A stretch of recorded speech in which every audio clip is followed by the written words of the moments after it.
আসসালামু আলাইকুম শিক্ষার্থীরা, তোমাদের আজকের পাঠে স্বাগত জানাচ্ছি।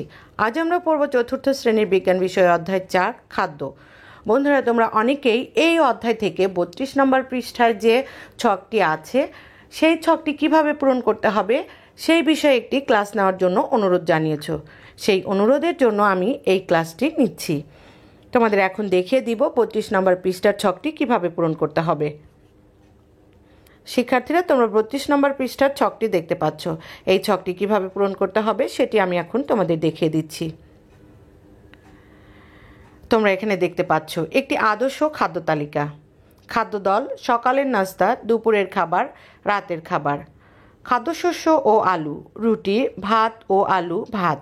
শাকসবজি: লাউ, পেঁপে, ফুলকপি, টমেটো, বেগুন, শসা। ফল: কলা, আমলকি, আপেল। মাছ, মাংস এবং ডাল। ডিম, ছোট মাছ, ডাল। দুগ্ধজাত খাদ্য: সকালের নাস্তায় দুধ, দুপুরের খাবারে কোনো কিছু নেই, রাতের খাবারে দুধ। তেল ও চর্বি: মাখন, সয়াবিন তেল। বন্ধুরা, তোমরা দেখে নিলে এই ছকটি কিভাবে পূরণ করতে হবে। আমি যেভাবে দেখে দিলাম তোমরা এই ছকটি ঠিক এইভাবে পূরণ করে ফেলবে। এতক্ষণ সাথে থাকার জন্য অসংখ্য ধন্যবাদ। পরবর্তী ক্লাস দেখার আমন্ত্রণ জানিয়ে আজকের মতো বিদায় নিচ্ছি। আল্লাহ হাফেজ।